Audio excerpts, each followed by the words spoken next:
Bab 231, poster depan mengambil bentuk. Untuk sementara, semua orang hanya melihat ke arah sang yang bertopeng. Setelah penampilannya, sosoknya tampak lebih mengesankan di mata semua orang. Orang ini telah membunuh binatang Mid General Stage dengan satu serangan. Prajurit mana yang mampu bertahan dari serangan seperti itu? Petugas itu memandang ke arah sang dengan alis berkerut sementara ekspresi 1 dan 2 tersembunyi di balik topeng mereka. Dan kemudian, seseorang tertawa keras. Sepertinya aku sudah melakukan tawar-menawar. Dia berkata. Dua orang memandang satu, tetapi tidak ada yang bisa melihat ekspresinya. Sang hanya bertahan pada posisinya saat ini. Selama pembayarannya tepat, saya tidak peduli, ucapnya dengan suara berat. Kesepakatan kita tetap berlaku, kata seseorang dengan suara yang menunjukkan seringai. Ayo kembali ke bukit. Seseorang mulai berjalan menuju bukit, dan Sang mengikutinya tanpa berkata-kata. Dua orang ragu-ragu selama beberapa detik tetapi memutuskan untuk mengikuti mereka. Saat mereka bertiga berjalan kembali ke bukit, beberapa mata yang marah dan penuh kebencian memperhatikan mereka. Ketiganya jelas memiliki kekuatan untuk menyelamatkan rekan mereka, tapi mereka hanya melihatnya mati. Berhentilah bermalas-malasan, teriak petugas dari atas bukit ke arah para ruki. Kamu salah menilai kekuatan lawan, dan kamu menanggung akibatnya. Jangan berharap orang lain bisa mengeluarkanmu dari kekacauan yang kamu alami. Sekarang, kembali bekerja. Para ruki dengan cepat memberi hormat, tapi mereka jelas tidak merasa hormat di dalam. Mereka pergi ke Akademi Prajurit bersama rekan mereka yang sudah mati. Mereka sudah mengenalnya selama bertahun-tahun. Namun alih-alih memberi mereka waktu untuk mengatasi masalah tersebut, petugas malah memaksa mereka untuk terus bekerja kembali. Terlebih lagi, kini kelompok mereka hanya terdiri dari 3 orang, perkelahian akan menjadi lebih berbahaya. Sayangnya, para ruki tidak berani marah pada petugas, itulah sebabnya kebencian mereka terfokus pada angka. Mereka bertanggung jawab membiarkan rekannya mati. Numbers menunggu di puncak bukit sementara yang lainnya bekerja keras. Para bootlicker sedang membangun rumah dan menambang batu. Beberapa bajingan telah meninggalkan kamp untuk mengamati sekeliling sementara yang lain membangun tembok. Para pemula sedang menambang batu atau berurusan dengan binatang buas di sekitarnya. Dan angka-angka itu hanya menunggu. Hanya dengan melihat gambar ini, seseorang dapat melihat hierarkinya. Petugas itu berada di atas, dan ketiga nomor itu berada tepat di bawahnya. Kemudian datanglah para bajingan, yang bertugas mengawasi lingkungan sekitar. Di bagian bawah hierarki adalah pembangun tembok dan penambang, dengan semua orang berada di atas mereka tetapi di bawah pengintai. Setelah beberapa jam, tinggi tembok itu sudah mencapai hampir 1 meter. Orang akan berpikir bahwa ini adalah kecepatan yang sangat cepat untuk tembok sebesar itu, tetapi orang tidak boleh lupa bahwa para pejuang ini dapat membawa berton-ton batu sekaligus. Mereka juga tidak perlu memotong semua batu menjadi potongan-potongan kecil. Salah satu bajingan dengan afinitas api sedang menggabungkan batu-batu yang sudah ditempatkan menjadi satu, menciptakan dinding yang seragam. Saat ini, kepadatan binatang di sekitarnya telah menurun drastis, hanya menyisakan beberapa dari mereka. Sang mengetahui lebih banyak detail tentang misi ini daripada semua orang di sini kecuali petugasnya, dan dia mencatat bahwa ini mengikuti arahan. Pengaruh zona Volcano Wim harus diusir dari wilayah baru Duke Warwine. Beberapa bulan yang lalu, area luas ini dipenuhi dengan binatang buas dari zona Volcano Wim. Karena bertahun-tahun bertarung dengan binatang es, binatang buas dari zona Volcano Wim menjadi sangat agresif, yang membuat pembuatan poster depan seperti itu menjadi mustahil. Namun hampir 9 bulan telah berlalu sejak zona ini dianeksasi, yang memberikan cukup waktu bagi pasukan pribadi Duke untuk menghadapi monster paling kuat. Pada awalnya, lebih dari 100 penyihir sejati telah melakukan perjalanan melalui negeri-negeri ini, membunuh setiap binatang buas dari zona Volcano Wim yang dapat mereka temukan. Hanya gambaran mental melihat pasukan penyihir berjalan melintasi daratan, lingkungan mereka meledak dengan kekuatan elemen, sudah sangat menakutkan. Para monster tidak pernah memiliki kesempatan, terutama karena tidak ada satupun monster jalan sejati di medan perang. Dan sekarang, dengan matinya semua binatang kuat ini, sudah waktunya bagi para pejuang untuk melakukan pembersihan dan membangun wilayah yang benar-benar berguna. Beberapa bajingan telah kembali dalam beberapa jam terakhir, melaporkan temuan mereka kepada petugas, yang segera mengirim mereka keluar lagi. Dalam beberapa jam berikutnya, satu lagi monster tahap umum menengah berkeliaran di sekitar, tapi Number berhasil mengatasinya. 1 dan 2 fokus untuk mendapatkan perhatian binatang itu, dan Sang akan membunuhnya dalam satu serangan. Selama ini, Sang mengikuti perintah seseorang. Biasanya Sang adalah orang yang suka melakukan apapun yang diinginkannya. Dia bukanlah seseorang yang hanya mengikuti perintah secara membabi buta. Namun, dia harus tampil seperti seseorang yang hanya tertarik pada uang, tidak lebih. 12 jam kemudian, tembok itu sudah mencapai ketinggian 5 meter, yang berarti para bajingan itu sudah setengah jalan selesai. Sedihnya, satu bajingan dengan afinitas api itu perlu bekerja lebih lama karena peleburan batu-batu itu memakan waktu lebih lama daripada menyusunnya. Namun sebagai imbalan untuk bekerja lebih lama, dia tidak perlu melakukan pekerjaan manual selama berjam-jam. Beberapa bangunan telah selesai dibangun. Ada jauh lebih banyak bootlicker dalam pekerjaan ini, dan mereka tidak perlu membuat bangunan menjadi sangat kompleks atau stabil, yang membuatnya jauh lebih mudah. Itu mungkin akan selesai sebelum pembangun tembok. Ketiga pemula telah membersihkan setiap binatang dari lingkungan mereka dan sekarang sedang menunggu kedatangan binatang baru. Tugas mereka adalah menjaga kebersihan area ini, dan itulah yang diinginkan petugas. Selama kawasan itu bersih, mereka diperbolehkan bersantai. Yang mengejutkan, petugas tersebut juga memuji ketiga rookie setelah mereka membersihkan area tersebut, mengatakan kepada mereka bahwa mereka akhirnya menunjukkan hasil yang menjanjikan. 2 jam kemudian, 3 bajingan kembali dari misi kepanduan mereka. Namun, mereka tidak kembali atas kemauan mereka sendiri. Anda ingin menemui kami, Tuan. Salah satu dari ketiganya bertanya dengan gugup. Mereka telah mendengar dari salah satu rekan mereka bahwa petugas ingin menemui mereka. Ya, semua orang sudah memberiku setidaknya 1 laporan, tapi aku belum mendengar laporan dari kalian bertiga, kata petugas itu dengan suara tegas. Setelah itu, petugas menanyakan apa yang dilihat mereka bertiga, dan ketiganya menjawab satu persatu. Seperti yang diharapkan, laporan mereka tidak ada gunanya. Jika ada sesuatu yang perlu dilaporkan, mereka pasti sudah melaporkannya. Karena mereka belum pernah memberikan laporan sebelumnya, berarti tidak ada yang perlu dilaporkan. Dan karena kamu menilai sekelilingmu tidak memiliki arti penting, kamu berkenan tetap di sana, melakukan apa saja. Petugas itu bertanya. Prajurit lain yang sedang bekerja tidak menunjukkannya, tapi mereka mendengarkan percakapan ini dengan saksama sambil tersenyum lebar. Mereka harus bekerja keras sementara para pengintai ini hanya bisa duduk-duduk di kejauhan. Sekarang mereka akhirnya mendapatkan apa yang akan terjadi pada mereka. Ketiga pengintai tersebut dengan cepat memberikan beberapa alasan atas keputusan mereka, namun setelah petugas menghajar mereka hingga babak belur, mereka tidak berani bersuara lagi. Setidaknya mereka mendapat waktu istirahat setengah jam untuk menyembuhkan luka mereka sekarang. Akhirnya, mereka bertiga pergi lagi, lebih cepat dari sebelumnya. Beberapa jam berlalu, dan bangunan itu akhirnya selesai. Para bootlicker melihat pekerjaan mereka yang telah selesai dengan bangga. Tapi kemudian, petugas memberi mereka pekerjaan berikutnya. Mereka bertanggung jawab untuk membersihkan lingkungan sekitar. Para rookie bertanggung jawab untuk membersihkan lingkungan sekitar, yang memiliki radius sekitar 2 km, dan para bootlicker sekarang bertanggung jawab untuk menangani semua binatang dalam radius 5 km. Para bootlicker frustrasi karena mereka tidak mendapatkan istirahat, tetapi mereka juga senang bahwa mereka akhirnya bisa melawan sesuatu. 2 jam kemudian, sesuatu yang penting terjadi di pos terdepan. Kesunyian. Seluruh pos terdepan menjadi sunyi ketika semua orang melihat dengan kaget di satu tempat. Di sana berdiri petugas itu, dengan tombak di tangan, dan di ujung tombaknya tergantung mayat salah satu bajingan. Petugas itu sangat ketat selama ini, tapi kali ini, dia benar-benar membunuh seseorang. Bab 232, Kematian. Cahaya oranye dari gunung berapi di kejauhan menyinari siluet mayat yang tergantung di tombak, memberikan kesan gelap pada gambar tersebut.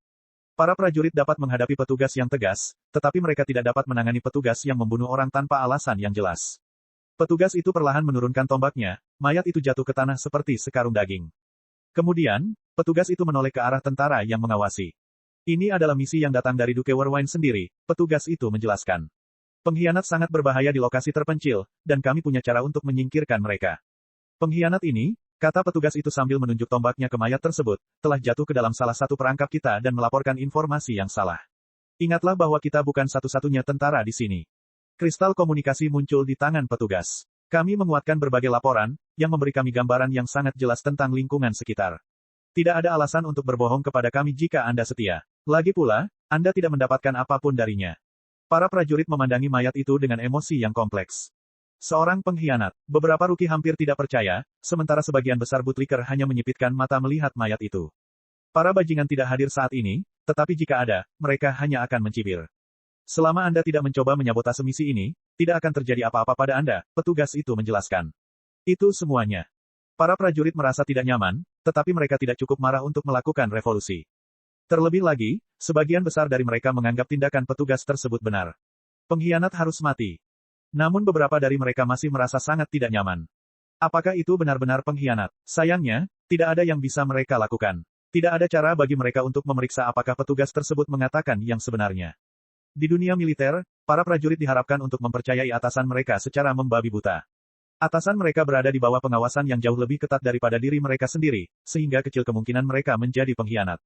Dan begitu saja, kejadian ini berlalu. Setengah hari kemudian, tembok itu sudah terpasang, namun masih banyak batu yang harus disatukan. Para bajingan dan pemula yang bertanggung jawab membangun tembok dipindahkan ke tim mereka yang lain, bergabung dengan mereka dalam misi membersihkan lingkungan sekitar. Dan begitulah yang berlanjut hingga minggu berikutnya. Selama seminggu berikutnya, lingkungan sekitar telah dibersihkan dari semua binatang dalam radius 5 km. Ada beberapa monster tahap umum menengah lagi, yang dibunuh oleh Number. Saat ini, keempat kelompok telah terbentuk sepenuhnya. Bajingan, penjilat, pemula, dan angka. Namun, tidak semua kelompok selalu terpisah. Bootlicker dan Rookie banyak berbicara satu sama lain karena mereka memiliki cita-cita yang sama, yang pada dasarnya menciptakan mayoritas dari keseluruhan unit. Hanya tersisa 28 tentara, tidak termasuk perwira. 3 angka, 7 bajingan, 6 pemula, 12 penjilat. Dengan 18 orang, Rookie dan Bootlicker merupakan mayoritas. Selama seminggu terakhir, 2 orang pria menjadi pemimpin tidak resmi kedua kelompok ini, dan mereka berbicara dengan petugas tersebut tentang redistribusi kekuatan. Petugas setuju dan tidak lagi memisahkan mereka ke dalam lingkungan terdekat dan lebih jauh, memberi mereka kebebasan untuk menanganinya. Petugas itu juga telah mengakui pemimpin Bootlicker sebagai pemimpin kedua kelompok tersebut. Pada hari ini, para Bootlicker dan Rookie bergabung menjadi satu kelompok, kaum idealis. Sang memperhatikan semua ini dari samping. Menarik, apakah ini rencana petugas selama ini? Dia pikir. Pada awalnya, dia mengatakan bahwa dia akan membuat kami menjadi satu unit, tapi begitu kami tiba, dia secara sistematis memisahkan kami, bertentangan dengan pernyataannya sebelumnya. Dan sekarang, tiba-tiba, lebih dari separuh masyarakat telah membentuk satu kelompok dengan seorang pemimpin. Ini pada dasarnya adalah langkah pertama untuk menciptakan satu unit. Apakah dia merencanakan hal ini terjadi? Pikir Sang. Kedengarannya sangat rumit dan, sejujurnya, terlalu berbelit-belit dan cerdas. Tapi, maksudku, seragam biru di akademi harus belajar banyak hal tentang manusia. Mungkinkah ini sebenarnya bagian dari pelajaran mereka? Sang tidak yakin. Seminggu kemudian, poster depan mendapat pengunjung pertamanya. Seorang tentara tiba di poster depan dengan membawa surat. Tapi tunggu, kenapa ada yang mengantarkan surat padahal petugasnya punya kristal komunikasi? Nah, kristal komunikasi mengirimkan sinyalnya dengan mana, dan jika ada penyihir yang cukup kuat, mereka dapat mencegat sinyal tersebut. Oleh karena itu, informasi terpenting disampaikan melalui surat yang disampaikan oleh salah satu orang yang paling dapat dipercaya. Petugas itu membaca surat itu dan mengangguk. Pengunjung itu pergi, dan petugas memanggil beberapa tentara. Saat ini, para prajurit tidak perlu bekerja sepanjang hari. Hampir semua binatang buas di sekitarnya telah dibersihkan, dan mereka hanya perlu mempertahankan kondisi saat ini. Pergilah ke gudang dan ambil barang-barang ini, perintah petugas itu. Petugas itu memberitahu mereka apa yang harus mereka dapatkan, dan tentara itu pergi untuk mengambil barang-barang itu. Sebagian besar bangunan telah dijadikan gudang tempat mereka menyimpan semua bangkai binatang dan biji berharga yang mereka temukan. Setelah setengah jam, beberapa bagian dari binatang yang berbeda telah diletakkan di depan petugas. Petugas itu melihat semua materi dan mengangguk. Kalian berempat akan mengirimkan barang-barang ini ke kota yang kalian lihat 2 minggu lalu, perintah petugas kepada 4 orang idealis. Aku menyiapkan satu lagi untuk setiap bahan, tapi pemerintah kota tidak keberatan. Semakin banyak kita membantu, semakin baik.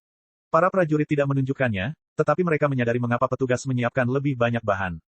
Sama seperti kaum idealis yang ingin membuat perwiranya terkesan, perwira juga ingin membuat atasannya terkesan. Sekarang, bergeraklah. Perintah petugas itu. Keempat orang itu mengumpulkan barang-barang itu. Untungnya, salah satu dari mereka memiliki space ring, sehingga memudahkan mereka. Dan kemudian mereka pergi untuk mengantarkan barang dagangannya. Selama beberapa jam berikutnya, tidak ada hal penting yang terjadi. Tapi kemudian, seseorang datang ke poster depan. Itu hanya satu orang, dan para prajurit mengenalinya. Itu adalah salah satu dari 4 orang yang dikirim untuk mengirimkan barang. Yang lain bertanya kepada prajurit itu apa yang terjadi. Prajurit itu tampak linglung. Cukup pintar, kata petugas itu sambil menyeringai kepada prajurit itu. Sepertinya kamu tidak menyukainya, atau kamu benar-benar setia. Mendengar kata-kata ini, prajurit itu hidup kembali dan memandang petugasnya dengan kaget. Kamu melakukan ini? Dia bertanya dengan kaget. Petugas itu hanya tersenyum. Aku berbohong, katanya. Saya menyiapkan jumlah yang diperlukan saja, tapi saya bilang masih ada lagi. Saya ingin melihat apakah ada yang ingin mendapat uang sampingan. Prajurit itu melihat ke tanah dengan wajah pucat. Petugas itu meninggalkan prajurit-prajurit itu sendirian, dan prajurit-prajurit itu segera bertanya kepada rekan mereka apa yang terjadi. Rupanya, saat rombongan sedang berjalan-jalan ke kota, 2 orang di antara mereka menyarankan untuk mengantongi beberapa dagangannya.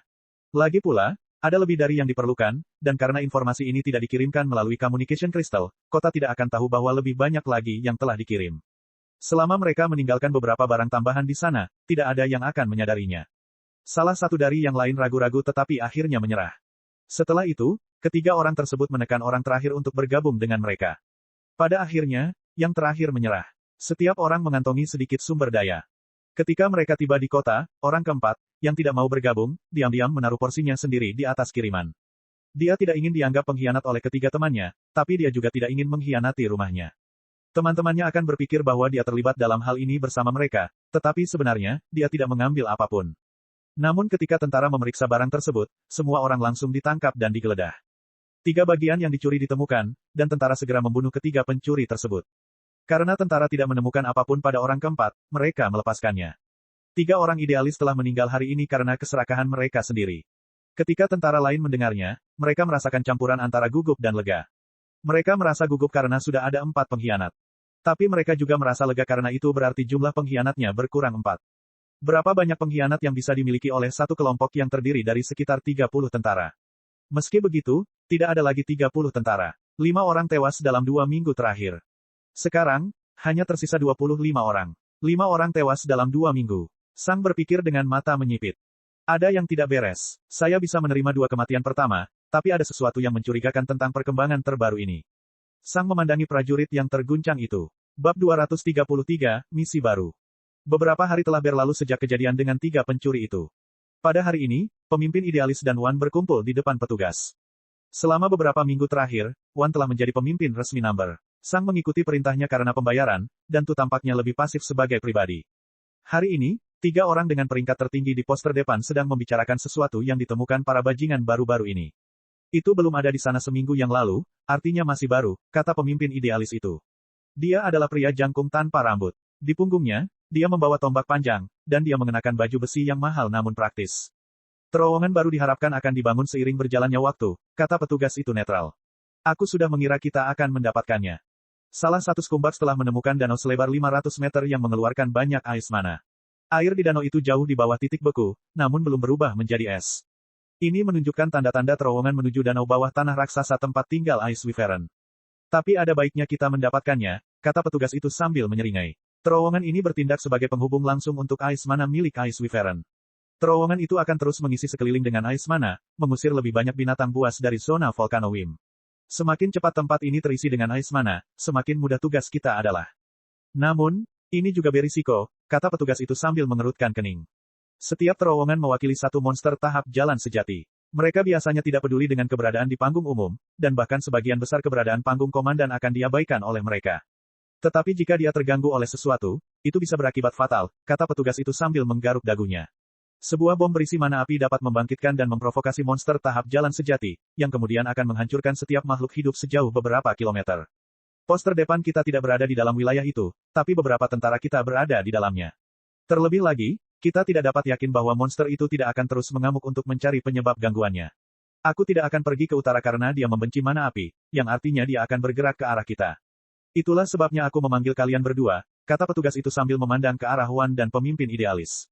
Melindungi danau es sekarang berada tepat di bawah melindungi pos terdepan dalam daftar prioritas. Kita harus menempatkan kekuatan di sana yang dapat membunuh monster tahap umum menengah. Namun, kita juga harus mempertahankan pasukan yang ditempatkan di sini yang dapat membunuh monster tahap umum menengah. Jadi, aku butuh kalian berdua untuk mencari tahu. Aku butuh 2 kelompok yang bisa membunuh monster tahap jenderal menengah, dan aku ingin salah satu dari mereka ditempatkan secara permanen di dekat danau es. Tidak masalah, Tuan. Pemimpin kaum idealis berteriak dengan hormat. Seseorang hanya menggaruk bagian samping kepalanya. Ini merepotkan, komentarnya. Saya tidak peduli, kata petugas itu. Atasi. Tentu, kata seseorang. Petugas itu mengangguk dan meninggalkan keduanya sendirian untuk membuat rencana. Jadi, bagaimana kamu ingin melakukan ini? Seseorang bertanya kepada pemimpin kaum idealis. Kalian bertiga telah menunjukkan bahwa kalian dapat menghadapi monster tahap umum menengah tanpa masalah apapun, kata pemimpin itu tanpa melihat ke arah Wan. Ketika petugas itu hadir, pemimpinnya bersikap penuh hormat, tetapi begitu dia pergi, dia bertindak seolah-olah seseorang berada di bawah perhatiannya. Anda meminta 2 orang saya untuk membantu Anda membangun tim, tetapi saya membutuhkan yang terkuat dari grup Anda untuk tim saya, jelas sang pemimpin.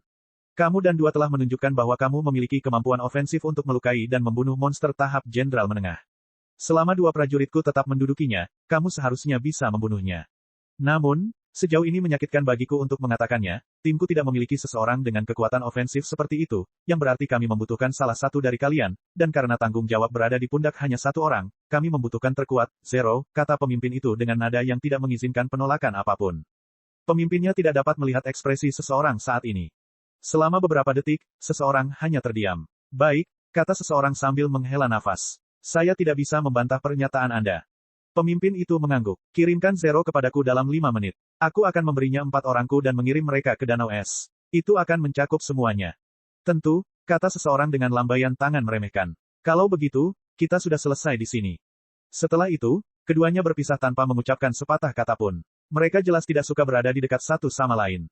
Seseorang menjelaskan situasinya kepada Sang. Sejujurnya, saya merasa ditipu, kata seseorang. Di sini, aku membayarmu banyak uang, dan sekarang, aku tidak bisa menyuruhmu berkeliling. Itu bukan masalahku. Kesepakatan kita tetap berlaku, jawab Sang dengan suara netral. Ya, benar, kata seseorang tak berdaya. Setelah itu, seseorang memanggil sekarung besar emas dan menawarkannya kepada Sang.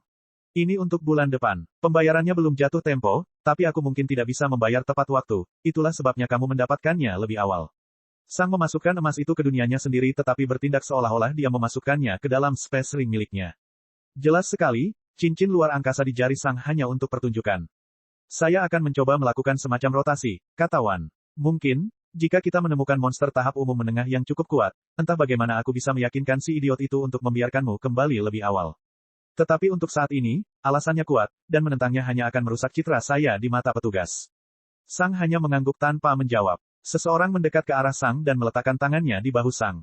Ada yang mencurigakan dalam hal ini, bisik seseorang sambil bersikap seolah-olah dia sedang berjalan melewati Sang. Penyergapan mungkin akan menghampirimu. Jangan mati. Sang bertindak seolah-olah dia tidak mendengar yang satu dan berjalan menuju pemimpin idealis. Sudah ada 4 orang lainnya di dekat pemimpin itu, dan mereka memandang Sang dengan cemberut. 2 di antaranya menggunakan tombak, sementara 2 lainnya menggunakan pedang satu tangan. Namun, keempatnya menggunakan perisai. Perisai sangat umum di kalangan prajurit yang bekerja di militer. Bagaimanapun, perisai adalah alat yang hebat untuk menghadapi prajurit lain. Sayangnya, saat melawan monster, perisai tidak begitu berguna karena perbedaan kekuatan fisik. Namun, meskipun perisainya tidak terlalu berguna, perisai tersebut dapat menghentikan setidaknya satu serangan dari monster, yang dapat memberikan kesempatan kepada Sang untuk mengakhiri pertarungan. Tentu saja, Sang menyadari kebenaran di balik semua ini. Pemimpin kaum idealis memberi Sang tentaranya yang paling tidak berguna, tentara yang hanya berguna untuk mengalihkan perhatian binatang buas. Pemimpin kaum idealis melirik sekilas ke arah Sang. Kalian akan mengikuti perintahnya, katanya sambil menunjuk salah satu prajurit yang menggunakan pedang satu tangan. Sang melirik orang itu, dan orang itu menoleh ke belakang. Bagus, pemimpin itu mengangguk. Pindah, dia memesan. Ya Pak, kata keempat tentara itu. Sang tidak mengatakan apapun. Pemimpin regu melirik Sang, tapi dia tidak mengatakan apa-apa.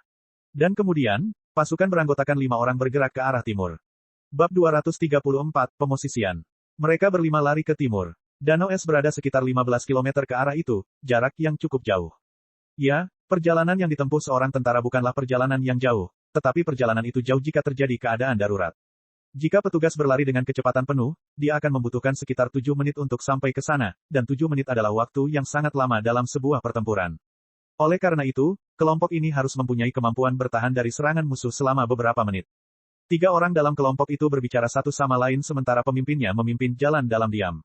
Selama 15 menit berikutnya, Sang tidak mengatakan apapun. Akhirnya, mereka sampai di danau. Danau tersebut telah menciptakan kawah kecil di tengah lereng gunung berapi yang besar. Mereka tidak berada di dalam zona volcano Wim saat ini, tapi gunung berapi sudah mulai ada di sini. Bukit dan gunung di sekitarnya sudah tertutup lapisan salju dan es yang tebal, membuktikan bahwa ais mana di terowongan tersebut berfungsi dengan baik. Meskipun danau es berada di dalam kawah kecil, mana es yang ada di dalam kawah cukup banyak sehingga sudah tumpah ke tepinya. Kita hanya perlu membayangkan sebuah danau di sisi gunung yang semakin banyak airnya seiring berjalannya waktu. Air akan tumpah dan mengalir menuruni lereng gunung. Seiring berjalannya waktu, danau es ini akan menutupi seluruh bagian selatannya dengan lapisan es tebal. Danau es ini adalah salah satu hal terpenting di zona baru karena akan menentukan iklim. Baiklah, ini perintahnya, pemimpin regu mengumumkan. Yang lain mendengarkan dengan seksama. Kami akan memposisikan diri dalam bentuk pentagram. 1 orang akan melindungi bagian atas, dan semua orang akan memposisikan diri di sekitar danau es dengan jarak yang sama. Jika ada yang memperhatikan sesuatu, teriaklah agar rekan-rekanmu bisa datang dan membantumu, kata pemimpin itu. Kemudian, pemimpin itu melihat ke arah Sang. Kamu akan ditempatkan di utara. Apakah kamu sadar bahwa disinilah kemungkinan besar musuh akan menyerang? Sang bertanya. Yang lain tidak mengira Sang akan membalas dan menyipitkan mata padanya. Ya, kata pemimpin itu, dan kamu adalah yang terkuat di antara kami. Sebagai yang terkuat, yang terbaik adalah kamu mengambil posisi yang paling berbahaya. Bukan begitu, kata Sang. Ini adalah perintah. Salah satu tentara lainnya berteriak dengan marah. Kamu seharusnya mengikuti mereka. Kalian number sangat tidak disiplin. Memiliki kalian di tim kami seperti memiliki 5 musuh lagi. Teriak yang lain. Rentetan hinaan dan teriakan dilontarkan ke arah Sang, namun Sang tahu mengapa mereka melakukan hal ini. Mereka tidak melupakan fakta bahwa Numbers hanya menyaksikan salah satu rekan mereka dimakan oleh binatang buas. Ini mungkin cara mereka melampiaskannya. Sang membiarkan mereka terus menghinanya selama lebih dari 1 menit. Cukup, kata pemimpin itu. Kamu akan pergi ke utara. Tidak, kata Sang. Keempat orang lainnya menyipitkan mata, dan sepertinya mereka siap menyerangnya. Ini perintah, kata pemimpin itu. Saya tidak akan mengikuti perintah itu, kata Sang. Kamu harus melakukannya. Aku telah ditugaskan untuk memimpin pasukan ini. Buat aku, kata Sang dingin. Tiga lainnya segera melontarkan hinaan baru pada Sang. Ini berlanjut selama hampir 2 menit. Sang tidak mengatakan apapun dalam 2 menit ini. Pada titik tertentu, salah satu dari mereka mengambil langkah ke arah Sang, dan mata Sang terfokus padanya. Prajurit itu hanya mengertakkan gigi dan mundur selangkah lagi. 5 menit kemudian, keheningan kembali terjadi. Sang tidak menjawabnya, dan mereka sudah mencoba segalanya untuk membuatnya bergerak. Kata-kata jelas tidak berhasil, dan mereka tidak berani memaksa Sang secara fisik. Akhirnya, sang pemimpin menyadari bahwa mereka tidak dapat membawanya ke utara dengan cara yang sulit. Mengapa? Tanya pemimpin itu. Kamu yang terkuat di sini. Mengapa kamu tidak mau melindungi rekan-rekanmu yang lebih lemah ketika kamu memiliki kekuatan? Jelas sekali, dia sekarang mencoba pendekatan lunak. Karena menempatkan saya di garis depan akan membahayakan misi, kata Sang. Tiga lainnya mengejek. Logika macam apa itu? Jelaskan, kata pemimpin itu. Bayangkan sekelompok prajurit menyerang dari utara, kata Sang. Karena tanjakannya, akan sulit bagi kita untuk melihat pendekatan mereka. Artinya mereka mendapat satu serangan mendadak. Seperti yang kamu katakan, aku yang terkuat di sini, dan jika aku terbunuh dalam serangan mendadak, kalian berempat hanya akan menunggu kematianmu. Jika aku mati tanpa bisa melepaskan kekuatanku, kelompok itu akan kehilangan sebagian besar kekuatannya, kekuatan dan kemampuan untuk melawan. Jika salah satu dari kalian mati lebih dulu, aku bisa mengulur waktu untuk 3 lainnya. Karena itu, menempatkanku di utara akan membahayakan misi, jelas Sang. 3 tentara lainnya kembali marah ketika mendengar pernyataan Sang. Omong kosong, orang itu hanya ingin menyelamatkan dirinya sendiri. Cukup, teriak pemimpin itu sambil membungkam ketiga orang lainnya. Dia benar, katanya dengan gigi terkatup. Tapi Tuan. Diam sebentar, perintah pemimpin itu. Saya juga tidak mau mengakuinya, tapi dia benar. Saya tidak suka dia dan ideologinya, tapi saya harus mengakui bahwa dia adalah yang terkuat. Dia sendiri mungkin bernilai tambahan 4 tentara. Jika dia mati pertama, kita akan kehilangan 4 tentara sekaligus. Pak, saya harus menolaknya, teriak salah seorang tentara. Ya, dia kuat, tapi dia tidak sekuat itu. Pemimpin itu memandangi prajurit itu. Lalu kenapa tidak ada di antara kita yang maju untuk memaksanya ke utara? Kesunyian. Kita berempat. Dia adalah satu. Kesunyian. John, kamu akan mengambil arah utara, perintah pemimpin itu. Salah satu prajurit dengan tombak wajahnya memutih. Jangan khawatir, kata pemimpin itu. Kami berempat akan bergilir setiap 6 jam. Pemimpin itu menghela nafas. Jika ada serangan, aku akan menghukum mati salah satu dari kalian. Aku sendiri yang akan mengambil wilayah utara, tapi... Untuk sesaat, pemimpin itu terdiam. Saya juga tidak ingin mati, kata pemimpin itu dengan malu. Hal terbaik yang bisa saya lakukan adalah membiarkannya terjadi secara kebetulan. Mendengar suara malu pemimpin mereka membuat 3 orang lainnya menjadi tenang. Ya, pemimpin mereka sama seperti mereka semua. Dia juga tidak ingin mati. Kamu akan mengambil arah tenggara, kata pemimpin itu kepada Sang. Apakah itu tidak apa-apa? Sang mengangguk dan berjalan menuju lokasi yang ditentukan. Setelah itu, 4 orang lainnya juga berjalan menuju lokasi yang ditentukan. Dan kemudian, keheningan kembali terjadi di danau es selama beberapa jam berikutnya. Tidak ada seorang pun yang berminat untuk berbicara saat ini. Namun, akhirnya suasana muram itu berlalu dan para prajurit menjadi bosan. Salah satu dari mereka dengan keras memulai percakapan, meneriaki orang lain yang berjarak 1 kilometer. Yang lain merasa sedikit tidak nyaman, tetapi seiring berjalannya waktu, mereka menyadari bahwa segala sesuatunya tidak harus selalu diam.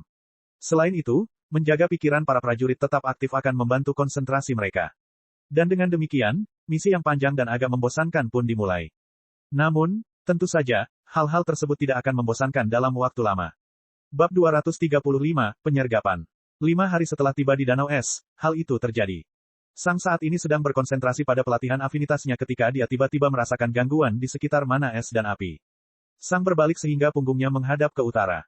Denting, pedang Sang bergerak, dan sebuah anak panah menghantamnya, yang memantul tanpa membahayakan. Mengerti, kata pedang sambil mengubah posisinya ke lokasi aslinya.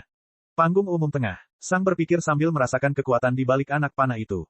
Penyergapan dari utara. Sang berteriak. Para prajurit lainnya telah menoleh ketika mereka mendengar suara keras benturan logam dan melihat anak panah patah mendarat di tanah. Perisai. Berkumpul di utara. Teriak pemimpin itu sambil menyerbu menuju ujung utara danau. Pada saat itu, beberapa anak panah lagi menghujani semua orang, tapi semuanya terhalang oleh perisai. Para pejuang ini mungkin yang paling tidak berguna saat melawan binatang buas, tapi saat melawan pemanah, mereka luar biasa. Sang juga menyerang ke utara dengan alis berkerut. Musuh tidak bisa mengetahui kekuatan kita dari jarak sejauh itu, pikirnya. Karena itu, Lebih masuk akal jika membunuh penjaga utara saja karena dialah yang paling dekat dengan mereka. Namun, mereka langsung mengincarku, meskipun aku berada paling jauh dari utara. Artinya mereka tahu akulah yang terkuat. Mata Sang menyipit. Saya terus memperhatikan semua orang di sekitar saya tanpa mereka sadari, dan saya cukup yakin bahwa itu bukan mereka. Ini berarti seseorang di pos terdepan memberi mereka informasi. Setelah menyadari bahwa mereka tidak dapat menembus perisai, sebagian besar anak panah menargetkan Sang, dan hanya dalam beberapa detik, Sang dikepung oleh sekitar 5 pemanah. Untungnya, para pemanah berada lebih dari 1 kilometer jauhnya, dan Sang luar biasa dalam menghindari serangan. Tak satu pun anak panah berhasil mengenai Sang saat dia dengan mudah menari melewati mereka. 4 lainnya telah tiba di utara, dan mereka telah membuat barikade perisai. Aku bilang, pergilah ke utara. Pemimpin itu berteriak pada Sang. Saat ini, Sang tidak sedang berlari ke arah mereka. Sebaliknya, dia menunggu di tepi danau es, yang berada di utara dari posisinya sebelumnya. Saya di sini karena suatu alasan. Sang berteriak, percayalah kepadaku. 3 tentara lainnya ingin berteriak, tetapi mereka sibuk berkonsentrasi pada penyergapan musuh. Pemimpin itu mengertakkan gigi, tetapi kali ini dia memutuskan untuk mempercayai Sang. Kemudian, dia mengeluarkan tongkat panjang dan mengarahkannya ke arah selatan, punggungnya dilindungi oleh barikade perisai. Dan kemudian, tongkat itu meledak. Bang! Sebuah bola berisi gas hijau melesat keluar dari batang dan bergerak ke selatan. Bola gas hijau ini diisi dengan wind mana. Petugas itu merahasiakan afinitasnya dari semua orang, tetapi pada saat ini, afinitasnya terungkap. Petugas akan merasakan semburan wind mana yang datang dari utara, yang merupakan sinyal bahwa musuh telah tiba. Tidak, pemimpin itu berteriak ngeri. Tepat ketika bola wind mana mencapai ketinggian beberapa meter, sebuah bola coklat muncul di atasnya. Boom! Bola coklat itu meledak, menghamburkan earth mana ke seluruh bola wind mana. Para prajurit dengan afinitas bumi akan merasakan ledakan mana bumi dari utara, dan mereka mungkin mengirim pengintai untuk memeriksa tempat itu. Ujung-ujungnya petugas tetap datang. Namun, setidaknya perlu waktu 20 menit lagi. Mereka mengetahui afinitas petugas itu sebelumnya. Sang berpikir dengan mata menyipit. Sesuatu seperti ini harus dipersiapkan sebelumnya, dan itu harus menjadi afinitas yang tepat untuk melawan afinitas angin. Wajah para prajurit menjadi pucat ketika mereka melihat sinyal mereka telah dicegat. Ini buruk, bersinar. Saat itu, Sang juga mengeluarkan tongkat panjang dan mengarahkannya ke selatan. Bang! Aliran gas abu-abu meninggalkan batangnya, dan bergerak sejauh beberapa kilometer hingga akhirnya mendarat. Musuh tidak mampu mencegat yang satu ini. Para prajurit memandang Sang dengan kaget. Bola ini telah diisi dengan metal mana, dan semua orang di sekitar 20 kilometer yang memiliki metal affinity akan dapat merasakannya. Tentu saja, itu termasuk Wan. Ketika seseorang telah menjelaskan segalanya kepada Sang, dia memberinya tongkat ini tanpa ada yang menyadarinya. Mengapa? Karena dia tidak mempercayai siapapun kecuali dirinya sendiri. Ini adalah asuransi. Dia tidak akan menyerahkan kelangsungan hidup investasinya di tangan orang lain. Seseorang seharusnya membuat keributan di pos terdepan saat ini, pikir Sang. Sekarang kita hanya perlu bertahan sekitar 7 menit. Bahkan jika petugas itu pengkhianat, dia tidak bisa menunjukkannya secara terbuka. Dengan seseorang yang menciptakan keributan besar, dia akan terpaksa melakukan yang terbaik untuk menyelamatkan kita. Saat ini, Sang sudah mencurigai petugas tersebut. Lagi pula, siapa lagi yang mengetahui afinitas petugas itu? Namun, untuk saat ini, rencana musuh telah hancur. Mereka mungkin tiba dengan jangka waktu hampir setengah jam. Dengan waktu hampir 30 menit, mereka bisa saja maju dengan perlahan dan aman. Tapi sekarang, mereka hanya punya waktu kurang dari 7 menit, dan jika mereka benar-benar berencana untuk bertahan hidup, mereka hanya punya waktu 5 menit. Lagi pula, mereka membutuhkan langkah awal jika ingin menjauh dari petugas yang mendekat. Pada saat itu, rentetan anak panah semakin kuat. CRK. Beberapa perisai mulai retak di beberapa tempat. Mereka mengubah anak panahnya menjadi penghancur armor. Teriak pemimpin itu. Jaga agar tetap stabil tetapi cobalah untuk membuat anak panah mengenai tempat yang tidak rusak agar perisaimu memiliki lebih banyak waktu.